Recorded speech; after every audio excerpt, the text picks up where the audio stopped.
नमस्कार। मुद्दा तो है मैं आपका स्वागत है। मैं हूं आपके साथ ब्रजेश चौक से। आज मुद्दा है रथ, रण और रावण। भगवान राम और हनुमान के बाद अब एमपी के चुनाव में रावण की भी एंट्री हो गई है। दरअसल कांग्रेस बीजेपी की जन आशीर्वाद यात्रा पर हमलावर है। इसी कड़ी में पूर्व मंत्री पीसी शर्मा ने तंज कसते हुए कहा है कि रथ पर तो रावण चलता था, लिहाजा अब उनके बयान पर सियासी बवाल शुरू हो गया है। बीजेपी ने पलटवार करते हुए कहा है कि जब कांग्रेस के नेता रथों पर चले तो क्या वो भी रावण हैं? कुल मिलाकर रावण पर घमासान मचा हुआ है। लेकिन सवाल यह है कि क्या कांग्रेस बीजेपी की जन आशीर्वाद यात्रा को लेकर चिंतित है और उस पर निशाना साधने के लिए उसके नेता कुछ भी बयानबाजी कर रहे हैं? और क्या इस बयान से बीजेपी को एक और मौका मिल गया है कि वह कांग्रेस को सनातन विरोधी और भगवान का अपमान करने वाली पार्टी बताकर घेर सके? सवाल तो यह भी है कि रावण को लेकर शुरू हुई यह सियासत कहां तक जाएगी? आज इन्हीं सवालों पर चर्चा करेंगे, लेकिन पहले देखिए रिपोर्ट।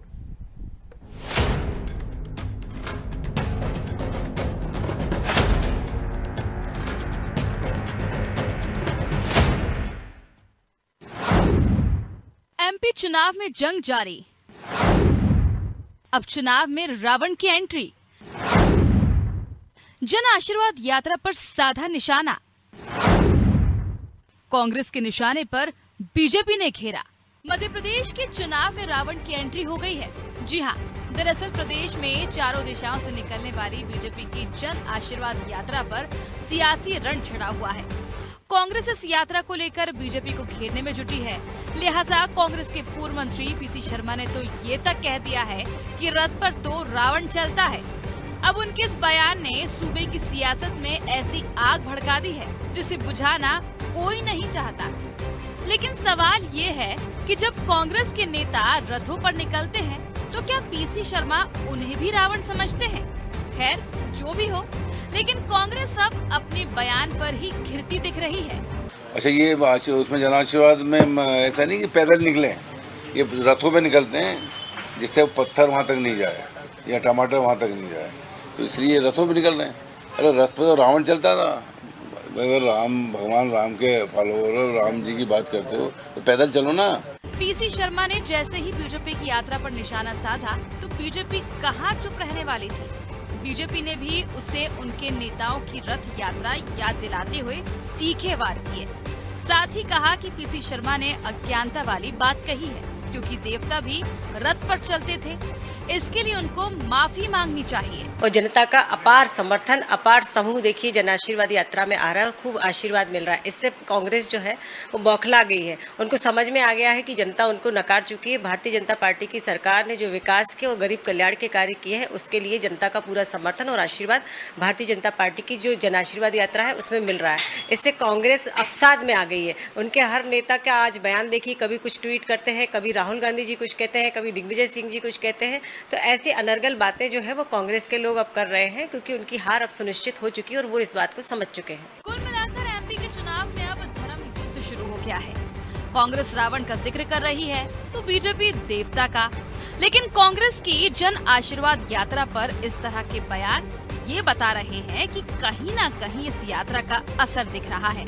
यही वजह है कि कांग्रेसी इस यात्रा पर हमले बोलने के लिए रोज नए नए शब्द बाणों का इस्तेमाल कर रहे हैं। खैर, जनता को रथ पर रावण या देवता कौन नजर आ रहा है ये तो आने वाले चुनाव के नतीजे ही तय कर देंगे। लेकिन रावण को लेकर शुरू हुई ये सियासी जंग कहां थमेगी ये देखना होगा। ब्यूरो रिपोर्ट, अनादि टीवी।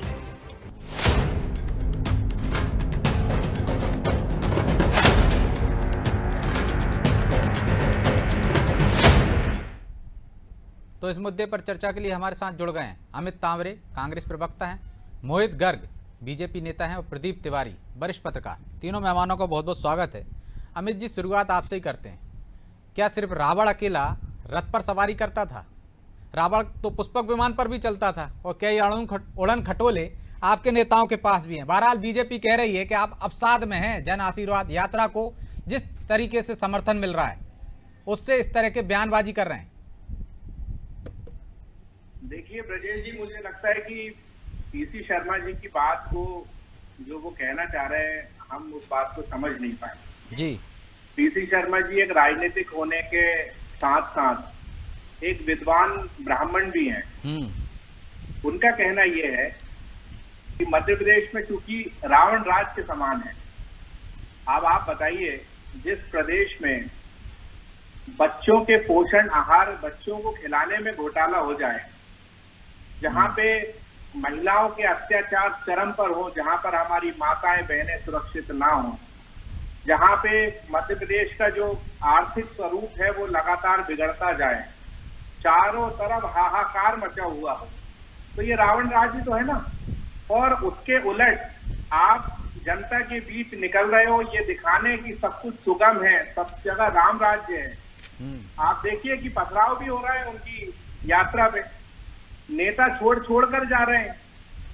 तो ये तो रावण के साथ ही हुआ था कि आपकी यात्रा निकल रही है और आपके साथी, आपके भाई आपको छोड़कर जा रहे हैं, आपके दल को छोड़कर जा रहे हैं, तो ये रावण राज ही तो कहेंगे इसको। लेकिन वो तो रथ की बात कर रहे हैं ना। देखिए, रथ की बात आप पूरी तरीके से उनको समझे नहीं। मैं चाहता हूँ आप दर्शकों को समझा दें। मैंने समझाया ना आपको, और डिटेल में भी समझा सकता हूँ, आप यदि समय दो तो और डिटेल में समझा सकता हूँ मैं। ठीक है, जवाब ले लेते हैं, फिर मैं दूसरे दौर में आता हूँ आपके पास। मोहित जी, वो तो कह रहे हैं रावण राज से तुलना की है उन्होंने, विद्वान है, पंडित भी हैं, इस आधार पर आप उसका गलत प्रयोग समझ रहे हैं या गलत उनका उद्देश्य समझ रहे हैं। उन्होंने कहा है कि अत्याचार हो रहे हैं प्रदेश में, जिस तरह से राज चल रहा है उससे तुलना की है। आप रथ पर ही अटक गए बस।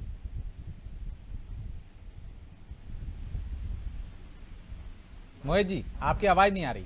मोहित जी की आवाज नहीं आ रही है, आपने म्यूट कर रखा है उधर से। हाँ, मैंने कहा माननीय पीसी शर्मा जी विद्वान ब्राह्मण हैं, और जिसका वो जिक्र कर रहे हैं रावण, वो क्या थे? वो भी शायद ब्राह्मण थे, जैसी मेरी जानकारी है। शायद क्यों जोड़ रहे हैं आप? तुलना आप कर लें। हाँ, बहरहाल इनको राक्षसों से, रावण से इतना प्यार है कि इनके जो वर्तमान में नवनियुक्त प्रभारी महासचिव हैं श्री रणदीप सुरजेवाला जी, उन्होंने क्या बयान दिया था कि जितने लोग भाजपा को वोट देते हैं वो राक्षस हैं। अब उन्हीं राक्षसों से वोट मांगने आए हैं मध्य प्रदेश में। किस मुंह से वोट मांगने जाएंगे आप? अच्छा, इनको एकमात्र धर्म हिंदू धर्म मिलता है जिस पर ये खुलेआम जब चाहें जो कह सकते हैं। इनके राष्ट्रीय नेता खड़गे जी के पुत्र क्या हैं? इस समय कर्नाटक में मंत्री हैं। उन्होंने सनातन धर्म के बारे में क्या कहा? स्टालिन जो इनके I.N.E.I. के जो इनके घटक दल हैं, उन्होंने सरेआम सनातन को समूल नष्ट करने की बात की। इनके मुंह से एक शब्द नहीं निकला, उल्टा प्रियंक खड़गे जी उसके समर्थन में खड़े हैं। तो इनसे आप ये पूछिए कि धर्म की राजनीति करने का ये बेवजह आरोप हम पर लगाते हैं।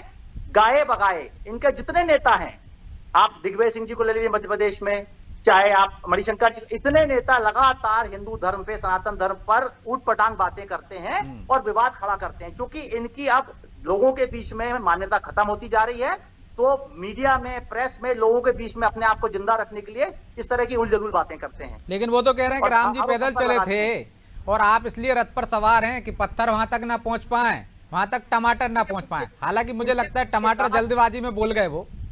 इनसे पूछिएगा कि अभी इन्होंने घोषणा की कि अब जन आक्रोश यात्रा निकालेंगे, तो ये पैदल निकालेंगे क्या? और अगर ये किसी गाड़ी पर चढ़ेंगे, गाड़ी और रथ एक ही बात होती है, चाहे वो बड़ा हो या छोटा हो। तो इनसे पूछ लीजिए। नहीं, बहुत अंतर होता है ना गर्ग साहब। गाड़ी में एसी भी लग जाता है, टॉयलेट भी बन जाता है, रथ में कहां बनाओगे आप? वही कह रहा हूं। और दूसरा पूछिएगा कि आदरणीय कमलनाथ जी काहे से चलते हैं? वो तो उड़न खटोले के अलावा पैर नीचे नहीं रखते, तो उसको आप रथ की संज्ञा देंगे या नहीं देंगे? ठीक है, अमित जी सीधा सीधा जवाब दीजिए, फिर मैं तिवारी जी के पास जाऊंगा। देखिए, सबसे पहले तो उन्होंने जो घटक दल की बात करी है, वो हमसे पहले तो अटल जी की सरकार में मंत्री थे। और दूसरी बात, उनकी बात का कोई समर्थन नहीं करता। हमारे राष्ट्रीय प्रवक्ता से लेकर सभी लोग जो हैं उस बात का खंडन कर चुके हैं, और हमें किसी भी पार्टी के नेता के सर्टिफिकेट की आवश्यकता नहीं है। दूसरी बात, इन्होंने दिग्विजय सिंह जी की बात करी, तो दिग्विजय सिंह जी की तो कल्पना ये लोग कर ही नहीं सकते। जिस व्यक्ति ने पैदल पूरी नर्मदा परिक्रमा यात्रा करी हो, आप बताइए। मैं तो मोहित जी से पूछना चाहता हूँ, इनकी पूरी पार्टी अपने आप को बताते हैं ना विश्व की सबसे बड़ी पार्टी, उस पूरी पार्टी में किसी एक व्यक्ति ने भी यदि परिक्रमा पूरी करी हो तो मुझे बता दें। तो ये इस तरीके की आडंबर रचने की बात आप छोड़िए, इधर उधर की बात ना कर मेरे दोस्त। ये बता कि काफिला क्यों लुटा मध्य प्रदेश में आज? इस तरीके के रावण क्यों है? आप गाड़ी पर मत अटको, आप सत्ता के अहंकार में जो शिवराज सिंह जी हैं, आपके जो नेता तो हैं, अमित जी उसका भी जवाब दे दीजिए कि राक्षसों से वोट मांगने आए हैं और आपके नेताओं के पास भी विमान है, तो उसको क्या कहा जाए? वो इशारा कर रहे थे जो। ब्रजेश जी, सत्ता का जो अहंकार है वो शिवराज जी के पास है, सत्ता दल के नेताओं के पास है। विपक्षी दल के नेताओं और कार्यकर्ताओं के ऊपर तो प्रकरण दर्ज हो रहे हैं, उनको किस तरीके से शोषित किया जा रहा है, प्रताड़ित किया जा रहा है, ये आप सब लोग देख रहे हैं। सत्ता रूपी अहंकार तो ये भारतीय जनता पार्टी के ऊपर है। ठीक है, मोहित जी कुछ जवाब दे रहे हैं। मोहित जी, तो रावण को ही जाना जाता है। आपके प्रभारी महासचिव जी ने जब देश की जनता जिन्होंने भाजपा को वोट दिया था उनको राक्षस कहा, ना तो वो अपने बयान पर शर्मिंदा है, ना ही आपकी पार्टी के किसी व्यक्ति ने उस बात का खंडन किया है। मतलब आप उनके बयान से इत्तेफाक रखते हैं कि जिन्होंने कांग्रेस को छोड़ भाजपा को वोट दिया वो सब राक्षस हैं। तो आप 51% कुछ भी कह सकते हो, आप स्वतंत्र हैं। आप मेरे हम तो सपने में तो ऐसा बोलने का, आपके नेता ने कहा और डंके की चोट पे कहा, और आपने किसी ने उस व्यक्ति पर आरोप, उस व्यक्ति के इस बयान ठीक है, पर पुरानी बात हो गई, हम नई बात पर चर्चा कर रहे हैं। ठीक है, तिवारी जी को दिखाइए। आपके पार्टी का ठीक है अमित जी, लौट रहा हूँ आपके पास। तिवारी जी, पकड़े गए थे। क्या सियासी लड़ाई में अब शब्दों की कोई मर्यादा नहीं रही? क्या आप भी मानते हैं कि या तो जानबूझकर नेता इस तरह की बयानबाजी करते हैं सुर्खियों में बटोरने के लिए, या फिर इसके पीछे कोई जरूरी सियासी मकसद रहा होगा उनका? ब्रजेश जी, आप देखिए तो सतह लगातार कई वर्षों से राजनीति में जिस तरह से शब्दों की गिरावट आई है, वो कहीं ना कहीं राजनीति को कमजोर कर रही है।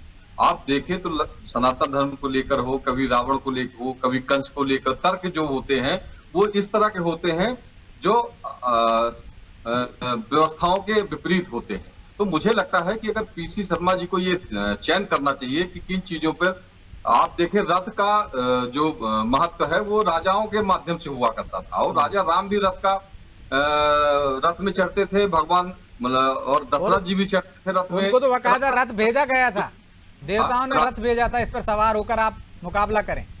वो रथ यात्रा करता था, रथ में सवार होकर चलता था। तो मुझे लगता है कि इस तरह के तर्कों में खाली रावण को ले जाना, किसी बात को लेकर कंस को ले जाना, तो मुझे लगता है कहीं न कहीं तार्किक शब्दों का सही वो आकलन नहीं है।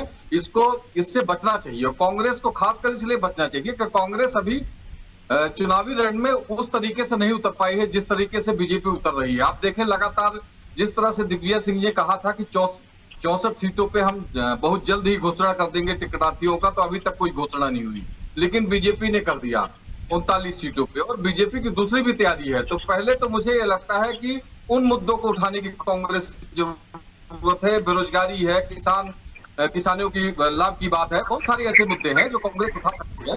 तो इन मुद्दों को कांग्रेस को लेकर चल रही है। अनर्गल प्रलाप करने से मुझे लगता है कि राजनीति में किसी भी राजनीति बड़े कद के नेता को बचना चाहिए। जी ब्रजेश। तो अमित जी, प्रलाप कर रहे हैं आप, जो हो सकता है जो तिवारी जी कह रहे हैं आगे निकल गई है बीजेपी अभी बहुत सारे मोर्चों पर आपसे। देखिए, तिवारी जी जो है वो हमारे बड़े भाई हैं, वो बहुत सीनियर पत्रकार भी हैं, मैं उनका सम्मान करता हूँ। लेकिन जो मूलभूत मुद्दे हैं ब्रजेश भाई, मध्य प्रदेश में 30,000 से ज्यादा कांग्रेस कार्यकर्ताओं और नेताओं पर प्रकरण दर्ज है उपचुनाव के बाद से। तो ये सरकार की आरती उतारने को लेकर दर्ज नहीं है, सरकार के खिलाफ सड़क से लेकर सदन तक लड़ाई लड़ने के कारण ये प्रकरण दर्ज है, और जनता इस बात को जानती है। इस कारण प्रकरण दर्ज है क्योंकि जनता के मुद्दों को उठाया गया। हम भारतीय जनता पार्टी को कॉपी क्यों करें? भारतीय जनता पार्टी को जो करना है वो करे। वो तो नारा दे देते हैं, अब की बार 200 पार, 2018 में भी नारा दिया था, अमित शाह जी राष्ट्रीय अध्यक्ष बनकर आए थे, तो हम उनको कॉपी क्यों करें? बिल्कुल नहीं करना चाहिए अमित जी, लेकिन आपने बात भी अच्छी कही कि अपराध दर्ज हो रहे हैं, आप विरोध कर रहे होंगे इसलिए हो रहा है। लेकिन मैं एक मेरा काउंटर सवाल है, उस पर आ जाए। 30 सेकंड की बात पूरी हो जाने दीजिए। हमारे पास सबसे बेहतरीन संगठन के अध्यक्ष थे माननीय कमलनाथ जी, जो 2018 में सिर्फ 6 महीने पहले आए थे, और उन्होंने पूरी की पूरी भारतीय जनता पार्टी को घर बिठा दिया था। इस बार उनका अनुभव मध्य प्रदेश की राजनीति का 5 साल 6 महीने का है। तो वही तो मैं कह रहा था कि आपके जो अध्यक्ष जिस राय पर चल रहे हैं, आपको नहीं लगता कि आपके नेता, कुछ नेता बयानबाजी कर पे, उनकी योजना पे, उनकी रणनीति पर पलीता लगा देते हैं। शब्दों की मर्यादा रखना चाहिए। एक ही धर्म को टारगेट क्यों करना? विरोध करते हैं आप निश्चित तौर पर। ब्रजेश भाई, यदि मैं बयानों की बात निकालूंगा तो हमसे 1000 गुना ज्यादा आगे है भारतीय जनता पार्टी। यदि मैं राष्ट्रीय नेताओं से लेकर प्रदेश के नेताओं तक, इन्होंने जो सोनिया जी के खिलाफ कहा, जो राहुल जी के खिलाफ कहा, कमलनाथ जी के खिलाफ कहा, दिग्विजय सिंह जी के खिलाफ कहा, लेकिन आप धर्म की बात कर रहे हैं हम, और आप नेताओं की कर रहे हैं। नेताओं पर टारगेट करिए ना। क्या राम, सोनिया, रावण और आपके नेताओं से तुलना हो सकती है? मैं एक युवा होने के नाते ये स्पष्ट तौर पे चाहता हूं, और हमारी पार्टी की ये मानना है कि ये लोकतंत्र में सबसे महत्वपूर्ण होता है चुनाव, जो कि जनता के लिए होता है। मूलभूत मुद्दों पर राजनीति होना चाहिए। भारतीय जनता पार्टी को कौन रथ पर सवार है, कौन कार पर है, कौन क्या है, इन मुद्दों पर ध्यान न देकर पीसी शर्मा जी ने जो रावण राज के बारे में कहा है, तो भैया जो आप कह रहे हैं ना अमित जी, वैसे ही शब्दों में कह सकते थे ना अमित जी। जो जिन शब्दों में आप समझा रहे हैं, समझाने की जरूरत ही नहीं पड़ती। भाई आप रथ की तुलना करेंगे, धार्मिक और सनातन धर्म का अपमानित शब्द जिस तरह के इस्तेमाल करेंगे, उससे तो आपका ही नुकसान है ना एक तरह से।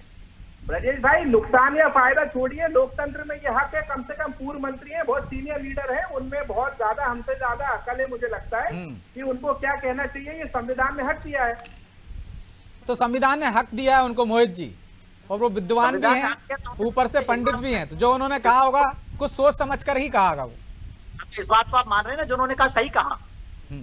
अब तो उन्होंने मोहर लगा दी। उन्होंने जवाब दिया जो मैंने प्रश्न उठाए। अमित जी अपने आप को युवा राज को लेकर उसका जवाब दीजिए मोहित जी। अपने आप को युवा कह रहे हैं, इनकी पार्टी में एक ही युवा है और एक ही युवा रहेगा, 53 वर्षीय श्री राहुल गांधी जी। अपने आप को युवा मत कहिए, आपकी पार्टी में एक ही चिर युवा है और वही युवा रहेगा। परिवार की कल्पना तो आप कर ही नहीं सकते। उस परिवार ने देश के लिए कुर्बानियां दी है, त्याग दिया है, बलिदान दिया है। आपकी पार्टी के तो एक भी नेता ने अपना नाखून तक नहीं कटवाया। बिल्कुल गर्व से कहते हैं कि परिवार के ऊपर आज आपकी पार्टी यहाँ पहुंच गई। उसी पार्टी के पीछे आप आज यहाँ पर हैं, अन्यथा आपकी पार्टी देश की सबसे बड़ी पार्टी हुआ करती थी। आज आप सिमट के गए हैं। तो सांसद हुआ करते थे और अपने आप को सबसे बड़ी पार्टी कहते हो। दिल्ली में 2 विधायक है आपके। पश्चिम बंगाल में क्या स्थिति है? लगातार चुनाव हारते जा रहे हो। हिमाचल प्रदेश में चुनाव हार गए, पश्चिम बंगाल में हार गए, कर्नाटक में हार गए। स्पष्ट बहुमत में विधायक हैं। तो आप अपना घर देखो। पहले हम लोगों को देखने के लिए, हमारी पार्टी को देखने के लिए हमारे नेता मौजूद हैं। आपकी पार्टी से हमारी पार्टी 40 साल छोटी है। उसके बाद हम कहाँ हैं, आप कहाँ हैं, इसका आकलन करिए। 1924 में आपकी राष्ट्रीय सेवक संघ की स्थापना हो गई थी। वो तो जनता आपको नकारती गई और आप नाम बदलते चले गए। तो अमित जी आपको क्यों नकारने लगी बाद में जनता? कुछ तो वजह रही होगी ना। हमको कहाँ नकार रही है? हिमाचल हम जीते। भाई 400 से 40 पे आ गए थे आप, कहीं ना कहीं तो कुछ गड़बड़ रही होगी ना। वो 4 से कहाँ तक 400 तक पहुंच गए। मैं आपकी बात का जवाब देता हूं। 1947 के बाद इनकी पार्टी 51 बार हमको दिया और इनके तो 10 साल में ही इनको बाहर भगाने लगी जनता। तो किसके ऊपर ज्यादा विश्वास किया जनता ने? इनकी पार्टी 1947 के बाद 51 बार टूटी है, ओनली 51 टाइम्स। ये जो अभी काफिला की बात कर रहे थे, इनका काफिला 2019 में क्यों लुटा? आप क्यों अपने काफिले? ठीक है मोहित जी। तिवारी जी, सनातन के बाद अब रावण की भी एंट्री हो गई। क्या आपको लगता है कि चुनाव जिन मुद्दों पर जाना होना चाहिए उससे इतर होते हुए जा रहा है? जैसे जैसे चुनावी मूड में, चुनावी माहौल बेहतर होता जा रहा है, मुद्दों से भटकती जा रही है कांग्रेस भी।